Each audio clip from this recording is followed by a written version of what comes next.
jedan jedini Chica Story. I evo me, Plaza de España. Ova lokacija je odlična tačka za početak istraživanja Barcelone. Ime Chica Story. Chica Story je urednik emisije. Juče sam motorom iz Francuske preko Pirineja i prevoja Pertus ušao u Španiju, gde ću provesti naredne 2 nedelje. Moja prva destinacija je Barcelona. Danas vas vodim kroz ovaj grad. Govorit ću o tome kako izgleda vožnja motorom po ulicama Barcelone, kako funkcioniše saobraćaj i koliko je bezbedno. Pokazat ću vam glavne atrakcije i zanimljive lokacije koje vredi vidjeti. Saznaćete kakva je ponuda smeštaja, dobit ćete praktične savjete ako planirate da posjetite ovaj grad i na kraju reći ću vam svoje iskrene utiske. Dobro jutro, dobri ljudi. Pozdrav iz Barcelone. Nalazim se u hotelu Ibis, blizu aerodroma. Vreme je sunčano, idealno za šetnju. Motor mi je parkiran ovdje na sigurnom mestu. Soba mi je ovdje na prvom spratu. Ako dolazite u Barcelonu, preporučujem ovaj hotel. Najpre, opšte informacije. Barcelona je glavni grad Katalonije, nalazi se na severoistoku Španije, na obali Sredozemnog mora. Grad ima oko 1.700.000 stanovnika, a metropolitansko područje broji oko 5,5 miliona ljudi. Po broju stanovnika je drugi grad u Španiji. Barcelona je prepoznatljiva po mediteranskoj klimi sa blagim zimama i toplim i suvim letima. U gradu se nalaze čak 7 plaža. Barcelona je poznata po jedinstvenoj arhitekturi Antonija Gaudija. Čak 7 njegovih zdanja je uvršteno u UNESCO listu svetske baštine. Da biste u Barcelonu došli motorom iz Francuske, najbrža ruta je autoput A9, kojim sam se ja kretao. I to iz pravca Perpinjana, koji se na prevoju Pertus na Pirinejima spaja sa španskim autoputem Mediteran sa oznakom AP7. Od francusko-španske granice je lako stići. Deonica do Barcelone u dužini od 160 km se ne naplaćuje. Ukoliko imate vremena, mnogi motociklisti preporučuju panoramski put preko Pirineja. Radi se o putu koji sa francuske strane nosi oznaku D914, a sa španske N260. Put vodi preko prevoja Belitres, koji se nalazi na granici Francuske i Španije, na krajnjem istoku Pirineja, blizu obale Sredozemnog mora. Povezuje francusko mesto Serber sa španskim mestom Portbou. Inače, prirodnu granicu između Francuske i Španije čini planinski masiv Pirineji, koji se proteže od Sredozemnog mora do Atlantskog okeana. Ovaj prevoj predstavlja najistočniji granični prelaz između ove dve zemlje. Pri ulasku u Barcelonu motorom sa glavnog autoputa saobraćaj zna biti gust, naročito u špicu. Grad ima iscrtan sistem autobuskih traka, a motociklistima je bitno da znaju da mogu voziti posebno označenim bus vao trakama za autobuse i vozila sa više putnika, koje su otvorene i za dvotočkaše. To znači da motorom možete ubrzati kretanje izbjegavajući duge kolone. Brzina u gradu je ograničena na 50 km/h, a u centralnim zonama i niže, pa pratite oznake. Korišćenje navigacije je svakako preporučljivo za snalaženje u mreži kružnih tokova i jednosmernih ulica. Glavne saobraćajnice u gradu su Avenida Diagonal, Gran Via, Meridiana i 3 ronde, Ronda Litoral, Ronda del Mig i Ronda del Dalt. Međutim, vožnja je dosta naporna. U centru je saobraćaj gust, parking mesta ima malo, a mnoge ulice su zatvorene za motorni saobraćaj. Od 2020. godine važi gradska zona niskih emisija, pa pojedina motorna vozila mogu da uđu samo ako su registrovana i imaju odgovarajuću nalepnicu. Dakle, u Barceloni motor može lakše da se provuče kroz gužvu nego automobil, ali budite oprezni. Vozači, pešaci i biciklisti znaju naglo da promene pravac. Što se tiče parking mesta za motore, njih ima, ali su često zauzeta. Moj savjet je da nikada ne parkirate motor nasred trotoara, a zaključavanje lancem je poželjno. Preporučujem da motor parkirate u podzemnim garažama, jer su ulice često rizične za krađu i oštećenje. Ogroman kružni tok, gužva u saobraćaju, ali sve funkcioniše kako treba. Placa Espanja, odnosno Trg Španije, nalazi se u podnožju brda Montjuic i predstavlja važan saobraćajni čvor. U centru trga nalazi se fontana. Njome se slavi voda kao alegorija, sa skulpturama koje predstavljaju 3 mora koja okružuju Iberijsko poluostrvo, Sredozemno more, Kantabrijsko i Atlantski okean. 2 crvene kule od cigle naziva su venecijanske i nalaze se na početku avenije Kraljice Marije Kristine. Inspirisane su zvonikom Svetog Marka u Veneciji. Kule služe kao grandiozni ulaz u kompleks Montjuic. Zgrada ovalnog oblika je bivša korida, odnosno arena za borbu bikova, koja je pretvorena u shopping centar Arenas de Barcelona. Nudi širok izbor prodavnica, restorane i bioskop. Ova lokacija je odlična tačka za početak istraživanja Barcelone. Ovo što vidite za mene je Avenija de la Reina Maria Cristina. Vidite kompleks Nacionalnog muzeja katalonske umetnosti, a ja se penjem peške na brdo Montjuic. Tamo se nalazi istoimena tvrđava sa vidikovcem. Penjanje peške je jedan od najlakših i najbržih pristupa ka vrhu Montjuica.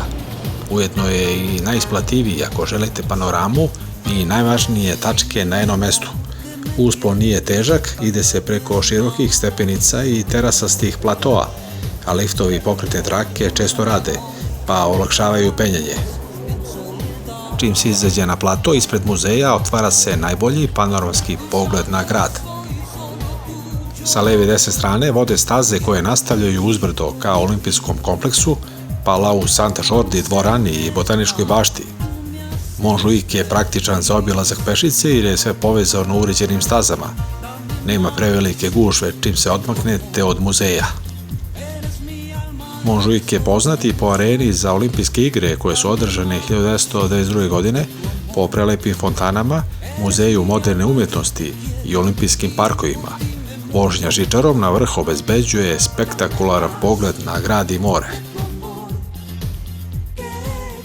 Barcelona nudi visok kvalitet života za svoje stanovnike. Saobraćaj u gradu je modern, ali zbog mnogo automobila često ima gužve. Statistika pokazuje da prosječan vozač u Barceloni godišnje izgubi 48 sati u saobraćajnim zagušenjima. Po pitanju bezbednosti, važno je znati da je nivo nasilnih krivičnih dela nizak za evropske standarde. Turisti i stanovnici treba da budu oprezni, pre svega zbog džepnih krađa. Lopovi su u gradu dosta vešti i često ciljaju gužve i prepune prostore. Inače, Barcelona se smatra bezbednijom nego mnogi metropolisi. Nema većih pretnji po bezbednost građana i turista. U Barsi, kako još nazivaju Barcelonu, iako je ogromna i metro je odlično organizovan, većina stvari i znamenitosti se može obići pešaka. Grad je podeljen na 10 oblasti. Za turistički obilazak su najznačajnije 3 oblasti. Stari deo, Ciutat Vella, gde se nalaze najpopularnije atrakcije četvrti Barcelone.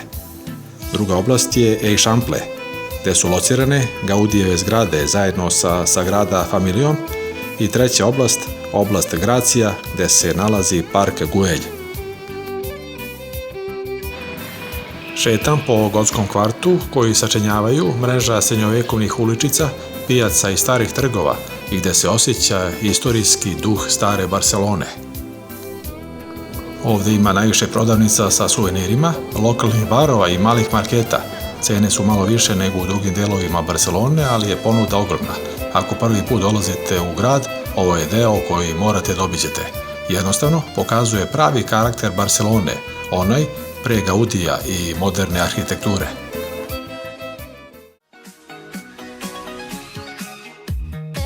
Barcelona je turistička i zbog toga je cenovno zahtevnija za smeštaj nego manji gradovi. Postoje mnogo opcija smeštaja, od luksuznih hotela u centru do jeftinih hostela i apartmana u predgrađima. Za putnike sa manjim budžetom preporučuje se privatni smeštaj preko Airbnb-a, kao i hosteli u kvartovima kao što su El Raval, Gracia, Barceloneta. Najjeftiniji smeštaji su oni koji nisu u samom centru, na primjer u četvrtima Sants, Nuevo Nou i Eixample. Dvokrevetne sobe u centru se ne mogu naći po ceni ispod 120 € po noći. Za najjeftiniji smeštaj savjetujem pretragu na internet platformama kao što su Booking, Hostel World i već pomenuti Airbnb. Imajte u vidu da tokom vrhunca sezone u julu i avgustu cene skaču, pa je ranije rezervisanje obavezno. U zimskim mesecima i van sezone možete naći i super ponude. Bez obzira na budžet, najvažnije je da je smeštaj blizu stanice javnog prevoza, metro ili tramvaj, radi brže mobilnosti, pa pažljivo proučite prevoznu vezu do centra pre rezervacije.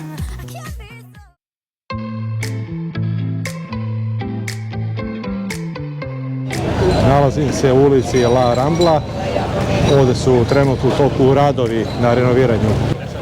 Nalazim se na centralnom pešačkom bulevaru koji se prostire između trga Katalonije i spomenika Kolumbu koji se nalazi kod luke. Uvijek je puno ljudi, turista, lokalaca, prodavaca, uličnih umetnika. La Rambla je mesto gde možete da vidite sve. Ovde se nalaze cvetne tezge, suvenirnice, restorani, kafići, kao i poznata pijaca Bokerija, koja je obavezna stanica. Cene su ovde više nego u ostalim delovima grada, jer je ovo najturističkija ulica u gradu, pa je dobro izbjegavati restorane direktno na samoj Rambli. Iako izgleda haotično, sve je dobro organizovano i lako se snalazi. Kretanje je bezbedno tokom dana i večeri, ali ovde važi pravilo da posebno pazite na novčanik, telefon i ranac. La Rambla je poznata po džeparošima. Evo, na snimku vidite kako se glavna pešačka ulica sa zelenim drvoredom prostire sve do mora. Rambla nije mesto gde se ostaje dugo, ali je mesto koje se mora vidjeti. Jednostavno predstavlja ulaz u Barcelonu, kakvu većina ljudi zamišlja kada prvi put dođe u grad. Ulica je duga oko 1 km od trga Katalonije pa do Kolumbovog spomenika. Evo me u kafiću na placa Katalunja, jednom od najvažnijih trgova u Barceloni. U blizini trga se nalaze brojni spomenici. Trg Katalonije je najveći i najprometniji trg u gradu. Iza mene je La Rambla, a napred počinje modern Eixample kvart sa širokim bulevarima. Trg je uvek pun ljudi, autobusi i turista koji ovde prave prvu pauzu nakon dolaska u centar. Saobraćaj je organizovan, ali prilično intenzivan, pa treba računati na gužvu i mnogo semafora. Na samom trgu nalaze se fontane i široki pešački prostori. Ovo je ujedno i velika komercijalna zona. Oko trga su poznate robne kuće, marketi i prodavnice. Pa ako vam treba hrana, voda ili bilo šta drugo, ovde sve brzo možete da nabavite. Trg Katalonije je najpraktičnija polazna tačka za obilazak grada. Još jedan trg je obavezan za videti, nalazi se blizu Ramble, to je trg Real, izuzetno lep četvrtasti trg, okružen zgradama, prepun palmi i restorana. U centralnom delu trga nalazi se fontana.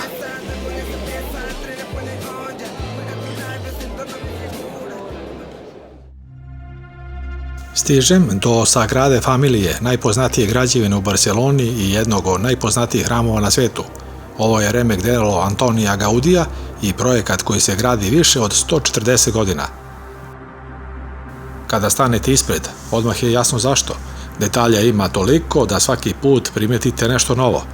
Sagrada Familija je ogromna, okružena parkovima i uvek punim ulicama. Ako prvi put dolazite ovde, računajte da je gužva konstantna, bez obzira na doba dana. Za ulazak se preporučuje kupovina online karata, jer na licu mesta gotovo uvek bude rasprodato. Arhitektura je kombinacija gotike i Gaudijevog stila, pa sve izgleda drugačije od bilo koje crkve koju ste ranije videli. Fasade pričaju biblijske priče, dok unutrašnjost izgleda kao šuma od stubova i svetla.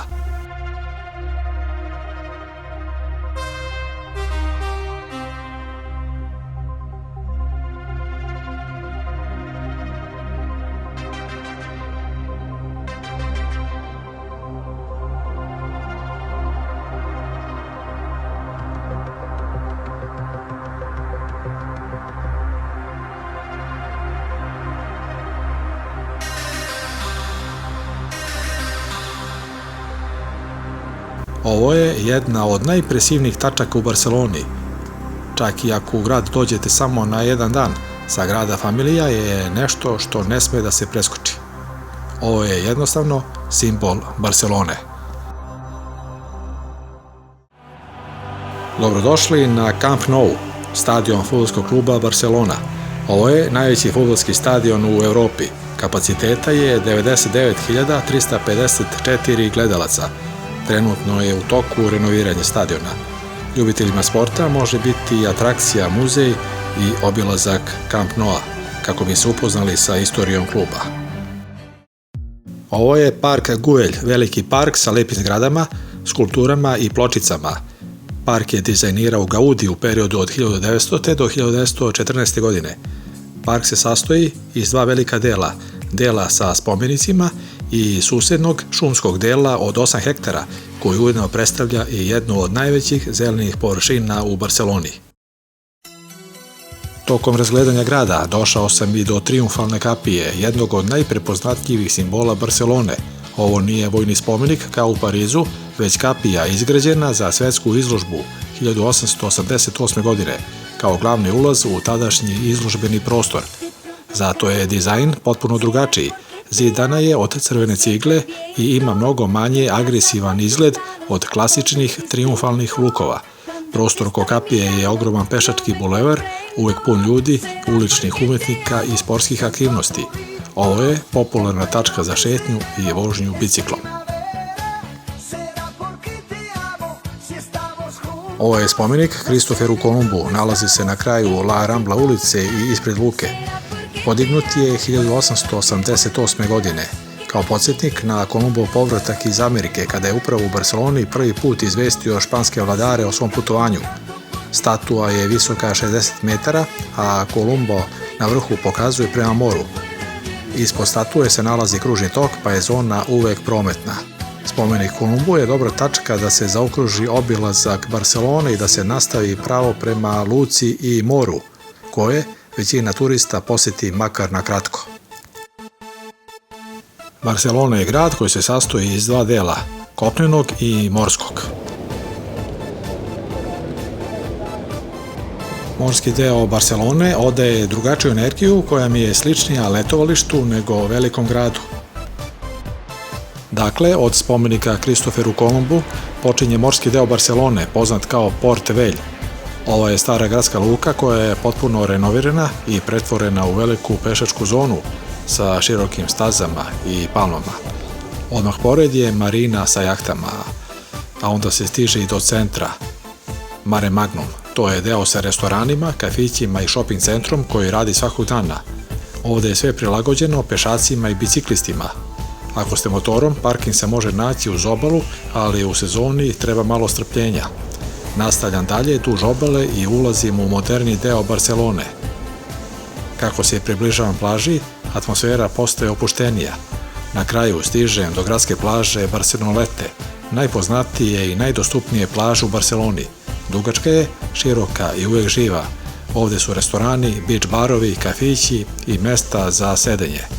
Plaža je uređena, more čisto, a ovaj deo grada potpuno bezbedan i dobro osvetljen i uveče. Dosta je vruće u Barceloni, pa sam došao na plažu. Osim Barcelonete, grad ima još 6 plaža u nizu. Sve su pešane i dobro održavane sa tuševima i zamljivanjem ležaljki. Duga pešana plaža u Barceloni. Ovo je najpopularnije mesto uz more u Barceloni i tokom cijele godine ovde ima ljudi. Ima puno ljudi na plaži, toplo je, temperatura blizu 30. podeoka. Smestit ću se tik uz more. Voda je generalno dobra, mada ume da bude talasa, posebno popodne. Na promenadi se nalazi veliki broj barova, kafića i restorana koji rade tokom cijele godine, ali su cene više nego u drugim delovima grada jer je ovo turistička zona. Voda je hladnija nego u Francuskoj. Gledate serijal Pirineros.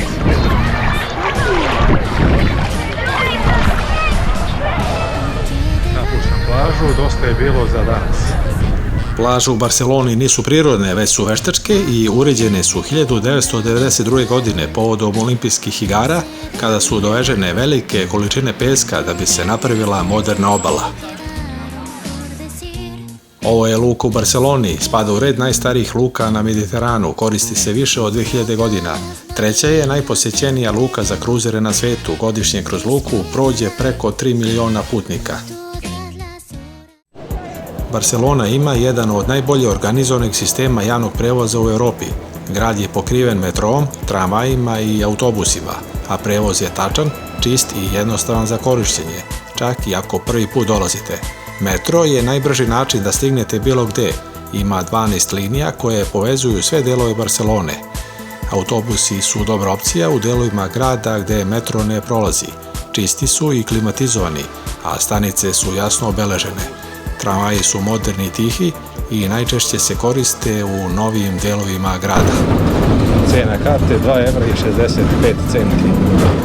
Glavni aerodrom El Prat udaljen je 15 km od centra. Sa aerodroma do grada možete doći aerobusom, linijama gradskog autobusa A1 i A2, kao i metro linijom L9. Na kraju zaključak. Barselona ima sve: istoriju, modernu arhitekturu, plaže, luku, stari kvart, odličan javni prevoz i atrakcije koje su svetski brend. Grad je siguran, turistički razvijen i lak za snalaženje, a ponuda smeštaja ogromna. Ako planirate da dođete, Barselona je destinacija koju vredi vidjeti makar jednom u životu. Vraćam se u hotel posle celog dana provedenog u centru Barselone.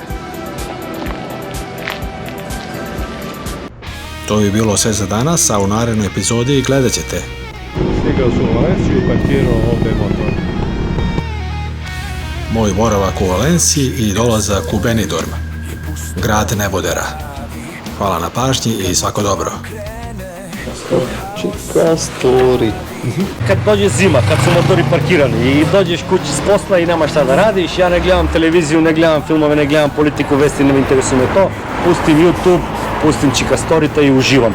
Dok ja legam na polju, sneg ili kiša ili hladno, ti legaš, uživaš, piješ nešto, jedeš nešto i gledaš gdje je Čikastori bio.